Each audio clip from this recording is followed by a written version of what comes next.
I had my first girlfriend when I was 18. At that time, I was living with my mom in a small town called Pine Creek, Virginia.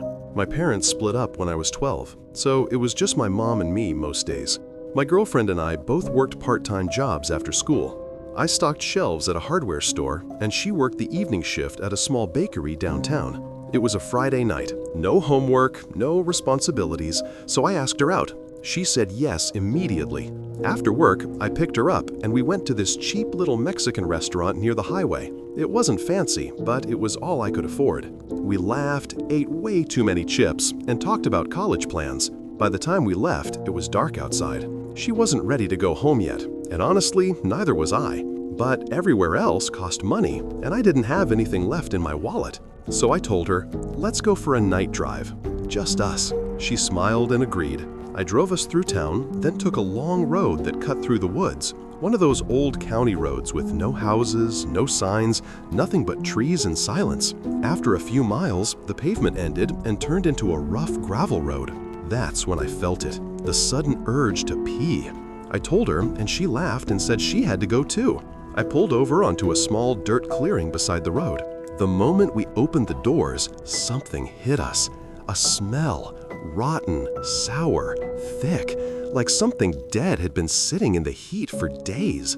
She gagged and covered her face. I tried to pretend it was nothing, maybe an animal nearby, but even I felt sick. We walked a little farther from the car to find a spot. There was a small flat area that looked easier to stand on, so we used that and hurried back. Halfway to the car, we heard it. Snap, a twig breaking. Both of us froze. The woods were completely silent again. I whispered, probably a deer, but my voice shook more than I wanted her to notice. We rushed back to my car. Right before I touched the door handle, a scream echoed through the trees, high, sharp, and filled with pain. It sounded like a woman. It came from the same direction we'd just come from. My girlfriend grabbed my arm and begged me to leave, but something in me wanted to check. Maybe someone was hurt. To calm her, I told her to get inside the car. Then I locked the doors so she'd feel safe.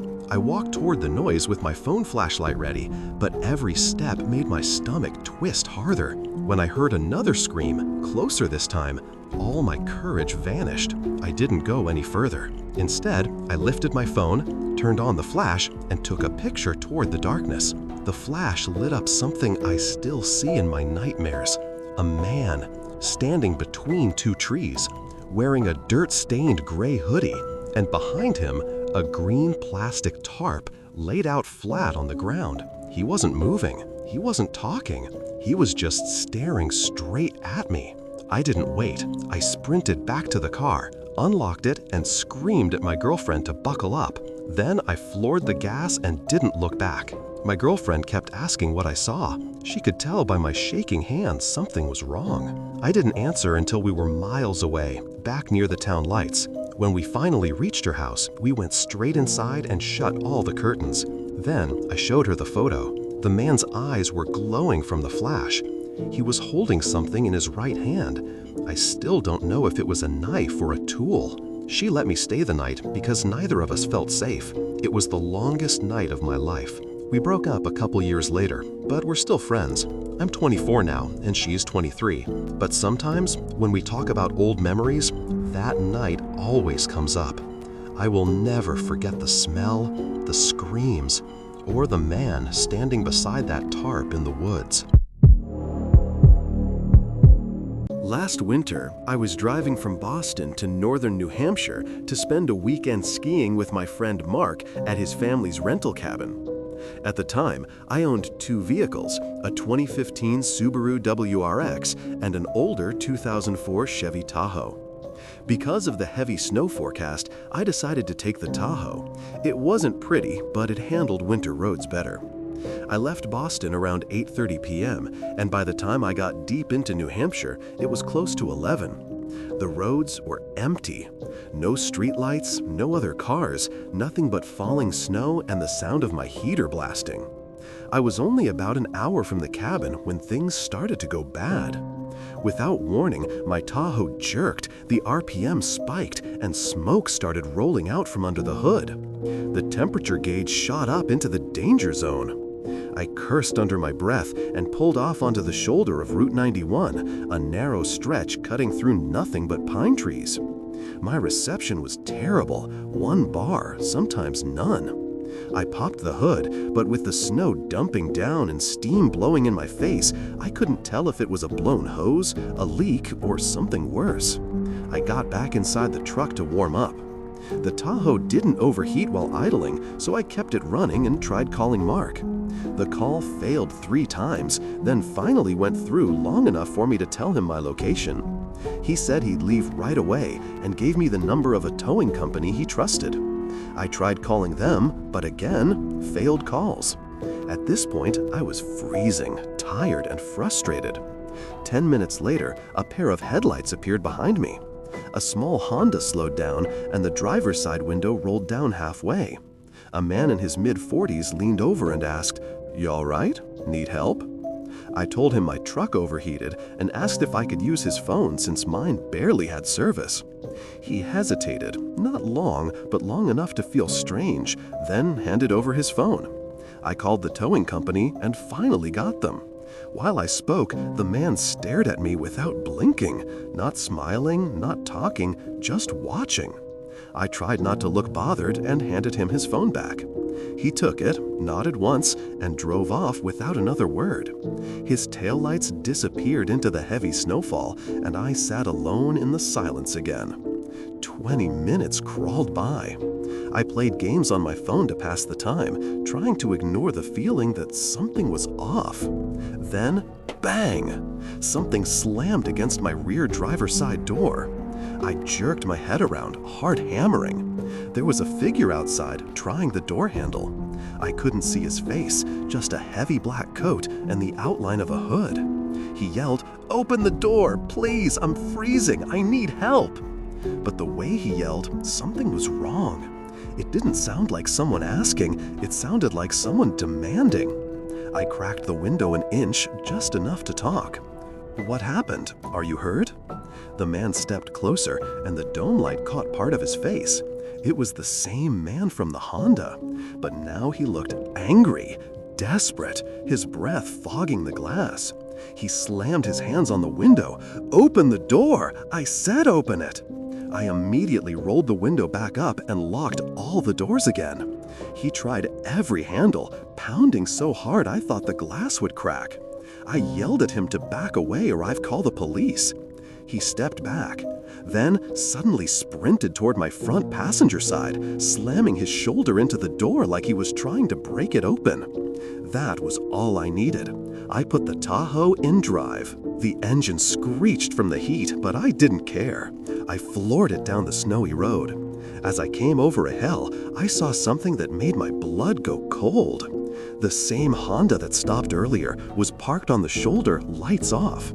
No one inside, just footprints leading from the driver's door straight back the way I came. I kept driving even as the temperature gauge hit the max again. A few minutes later, a set of large headlights appeared ahead. The tow truck. I flashed my high beams and he pulled over. When the driver got out, I practically jumped into his arms, telling him everything. He looked down the road nervously and said, "Let's hook this up fast. Guys like that don't usually wander alone." It took him barely 10 minutes to secure the Tahoe. The Honda never passed us. I used the tow truck driver's phone to call Mark again, who met us at the shop. The next morning, the mechanic told me the Tahoe's radiator had a massive leak. I sold the truck a month later and never drove that route again. Sometimes when I think about that night, I wonder, what would have happened if my doors weren't locked, or if I opened the window a little bit more? I don't think anyone would have ever found me in that snow. I was driving home late one night after a long shift. It was almost 1 a.m., the kind of time when my entire town feels dead. No cars, no lights, nothing but long stretches of farmland and woods. My route home took me down a narrow country road with a massive cornfield on one side and thick woods on the other. The summer heat was still hanging in the air, so I had my windows down and music low, just cruising at 45 miles per hour. That's when I heard it. A scream. Not just any scream, a woman's scream, high, sharp, and terrified. It came from somewhere in the cornfield, but the echo made it impossible to pinpoint. I slammed the brakes and threw on my hazard lights. The scream came again, this time clearer. "Help me!" I jumped out of the car, grabbed the flashlight and tire iron from my back seat, and walked toward the rows of tall corn. I shouted, "Where are you?" The woman's voice answered instantly, "Please, come quick!" I rushed into the cornfield, pushing through the stalks, leaves slicing at my arms. Every few seconds, she screamed again, guiding me deeper and deeper in. But after about a minute of running, something felt wrong. Her voice never got closer. It stayed the exact same distance away, like she was jogging backwards every time I moved forward. I stopped, breathing hard.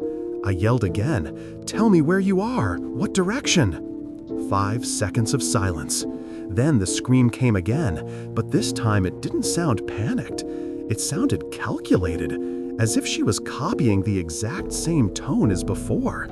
My whole body went cold. Something was off, very off. I slowly backed out of the corn, trying not to make too much noise. The woman's scream followed me at the same distance, no matter how close I got to the road. When I finally saw the glow of my headlights through the stalks, I sprinted, burst out of the corn, jumped into my car, locked the doors, and even as I sped away, windows shut, engine roaring, I heard one last faint call. "Wait, come back." I didn't sleep that night. I called the police, told them exactly where it happened. They said they'd check the area. A few days passed. I convinced myself it was some prank or some audio recording, anything to make it make sense. But 1 week later, the news broke. A local hunter walking his property found the remains of a woman in a shallow ditch near the edge of the cornfield. Authorities said she'd been dead for at least a week before she was found, which means she was already dead the night I heard the screams. The officer speaking to the reporters said something that still haunts me. The strange part is, we didn't find any signs of struggle. No injuries, no cause of death. Almost like she just dropped. Every time I drive past that stretch of road now, I keep my windows up, and I never stop for voices anymore. Because whatever I heard that night, it wasn't a living person. It was late fall of 2013. I was 18 at the time, and I was hanging out with my cousin Mason, who was a year younger than me. We live in a very rural part of eastern Tennessee, about 20 minutes from the small town of Newport. Around there, everything closes early, 9:30 p.m. at the latest. If you were bored at night, you had to make your own fun. That night started like any other weekend. A trip to the strip mall, grabbing sodas, trying to talk to girls neither of us had the guts to actually speak to. When that didn't work, we played pool at a little dive bar until they kicked everyone out at midnight. But neither of us were ready to go home. So we did what we usually did. Took the truck down backcountry roads, listening to music and talking about everything and nothing. Our favorite road to explore was Old Mill Road, a narrow, forgotten stretch that twisted through the woods and crossed into North Carolina before turning to gravel. I had driven the first few miles before, but only once in daylight. At night, the whole place looked different. The trees leaned over the road like they were growing toward the headlights, and the houses, what few there were, sat far off the road, barely visible unless a porch light happened to be on. The county didn't maintain that road much. Heavy rain carved ruts deep into the dirt, and we were forced to crawl at 10 miles per hour to avoid bottoming out. Even still, it didn't feel dangerous, just isolated, quiet. We were halfway down Old Mill Road when Mason tapped my arm. "Dude, someone's out there." I looked to the left and saw a single porch light glowing through the trees. Under it stood a tall man, completely still, staring right at our truck. He didn't move, he didn't wave, just watched, following us with his head as we drove past. A chill ran down my spine. But we convinced ourselves he was just stepping out for a smoke. We pushed the thought away and continued slowly down the road. Within minutes, we made it to the paved highway, turned right, and both let out a breath. Back on familiar ground. We picked up speed and tried to laugh the weirdness off. After a couple of miles, we turned onto Pine Ridge Road, a road I knew like the back of my hand. I'd taken it thousands of times heading home from school, from work, from town. But that night, something was different. Not even a minute after we turned onto Pine Ridge, I spotted something in my headlights. Something pale, wide, and low to the ground. Deer, Mason said, but it wasn't moving like a deer. As we got closer, the shape straightened, stood upright. It was a person, a woman. She was hunched over, walking slowly in the left lane, wearing what looked like an oversized white sweatshirt and white pajama pants. Her long hair was tangled, matted, and grayish. She didn't turn around until we were nearly on top of her. When she did, we both gasped. Her eyes were sunken so deep it looked like shadows had replaced them. Her skin hung loose around her face. She looked exhausted, sick, or high. But the worst part was the dark red stains covering the entire front of her clothes, and the object in her hand, a long kitchen knife. The moment she saw us, she lifted both arms and started sprinting toward the truck, waving wildly and screaming something we couldn't understand. "Go! Go!" Mason yelled. I floored it. Gravel shot behind us, and the truck fishtailed before gripping the asphalt. The woman kept running, arms flailing, knife glinting in the headlights. For a moment, she almost looked fast enough to reach us. Then she disappeared into the darkness behind us. We didn't slow down until we hit the main highway miles later. Neither of us said a word for the first few minutes. Then Mason whispered, "What the hell was that?" We checked the news for days afterward. No missing persons, no arrests, no reports of anyone hurt. Nothing. Years passed and life moved on. I eventually bought a house with my wife, ironically just off Pine Ridge Road, between the two places we saw those strangers. I drive that stretch nearly every day now. I've never seen the woman again. I've never seen the porch light man again. But earlier this year, a major meth lab and illegal gambling setup was busted only a mile from Old Mill Road. A few of the locals whispered that people used to act as lookouts for that place. Sometimes, when I think about that night, I wonder if the man under the porch light was watching more than just us. And I wonder if the woman on Pine Ridge was running from someone or something, rather than trying to get to us. Whatever the truth is, I hope I never meet either of them again. Don't forget to subscribe for more scary stories. Thank you for watching.